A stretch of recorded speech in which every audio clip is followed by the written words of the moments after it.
morning, everyone. Today I'm going to be talking about the 10 things that I hate the most about this Legacy GTB. For starters, we live in North America, more specifically Canada. We drive on the right side of the road, our steering wheel's on the left side. This car's steering wheel's on the right side. What kind of bullshit is that? This thing's messed up, man. Who would do that? Up, we have these awesome JDM headlights, which are great except for they fog up like nobody's business. And right now it's minus 19 degrees Celsius outside. So instead of fog, there's literally just ice crystals inside of my headlight. What kind of design is this? Why Japan? Why you do this, Japan?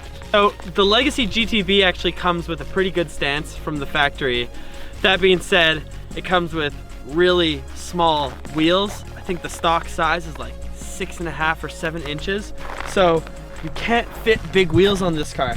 These are 18 by 9.5s, but they're poking like crazy. Actually, recently my tire just ate my fender for lunch, tore the whole thing in.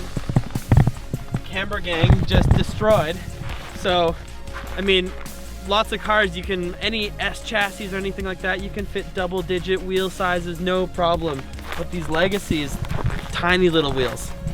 That's all in relativity though. John and I have pretty high standards for big wheels. So something we really need to talk about with this car is the fact that because it's a 98, it's an OBD1 ECU instead of an OBD2, which makes it completely useless for tuning. There are certain piggybacks that allow you to get a few tuning modifications on it, but the accessibility of things like access ports and other tuning software is just completely gone with this car. And basically, to do any modifications to it and actually get the benefits, you need to be able to tune your car. So that is definitely one of the worst things about this car. So another one of the worst things about this car is the HVAC system. And it actually pumps out some pretty warm air, but you try and turn this dial and literally nothing happens. You don't know if you're gonna go up or if you're gonna go down. We're staying at 31.5 right now. And if you ever have to reset the battery, it automatically gets reset to 23 degrees Celsius. So if it's minus 19 out, like it is right now, minus 16, then you're screwed because you don't know if you're gonna get it up to 31 degrees to be able to heat your car up. It's like DJ up in the house. See, we've literally gotten 0.5 degrees out of this. Oh, there, 0.5 down. Sometimes when you scroll up, it goes down, and sometimes when you scroll down, it goes up. There we go. As we were trying to come up with things that I hate about the car, which doesn't seem to be too hard right now, my battery died. The awesome JDM battery just doesn't enjoy the minus 19. So we literally at this point right now, we have to boost my car on John's Mazda, which is also Japanese, but much more reliable than this awesome shitty Subaru.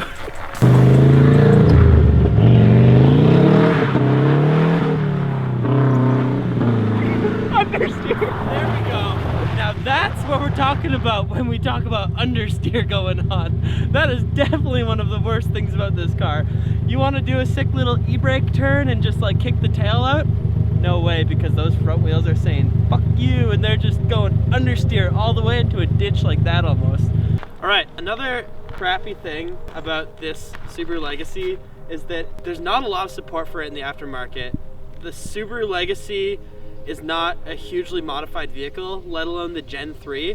There's a lot of companies that will make parts for the Gen 2s and the Gen 4, 5, and 6 Legacies, but nothing for the Gen 3. And there's a very small selection of coilovers for them also. That being said, it also has the full JDM motor in it, which just makes the support even more difficult because getting parts for these motors is literally impossible when we're in Canada.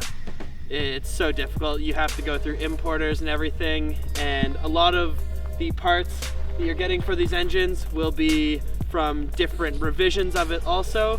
So you're having to do a lot of DIY, making stuff fit here and there, which is definitely a shitty thing about this car. Oh, hey there. So another really horrible thing about this car is the twin turbo system. It's cool in theory. You get the primary turbo hitting boost at 2000-ish RPM, cutting off, opening into the secondary turbo at about 4000 RPM, and then you get a huge combination of boost power that goes all the way up to almost 8000 RPM. But this car, because of that, has over 50 feet worth of vacuum line, and the ECU literally never knows if it wants to be in single or twin. When you're doing spirited driving or anything like that, you could be, if you shift as the car is trying to convert from single to twin, you've lost all your boost pressure. It takes about 15 seconds for the car to rebuild boost. If you shift too high and the car lands in what's called the Valley of Death, which is that point between single and twin, you have to rebuild boost pressure again, and it's just the biggest pain. A single turbo setup with a twin scroll would be much, much better, way more preferable over a twin turbo setup like this. It's cool in theory, but it actually just sucks so much. Sounds like a rotary. So this car is a 1998, so it's 19 years old. It makes a lot of random noises. Like, there's always a new noise coming from a new part of the car. Sometimes I get weird clunking in the back. Sometimes I get weird clunking in the front. I'm getting weird whine from the transmission right now. It's just always something new. Usually I just gotta try and block it out because we've tried to do so many diagnoses? How do you say that? Diagnostics. Diagnostics, nice. John and I have tried to diagnose many of the issues that we've had. Nothing. Like, noises will just continue to happen. It's just something that I've started to accept, but it's something that I hate. And it's just peeling like crazy because of this stupid texture along here. Wow, this is actually like really warm right now. It's like hot to the touch. It's like minus 15 outside. And it's summer! It's basically summer outside. Oh, this is crazy. It's actually so warm. Canadian hand warmers. Feel it, it's so nice. It is actually really nice. It's so nice. Anyways, thanks for watching my 10 things that I dislike about my JDM Subaru Legacy GTB, guys. If you haven't already, please subscribe to the channel, turn on those notifications, leave a comment if you have a Legacy and there's anything else that you think that that I should have added to the list, anything that you don't like about your car, or anything about any car that is similar that you can relate to. Drop a like, and we will see you guys in the next video. Pizza!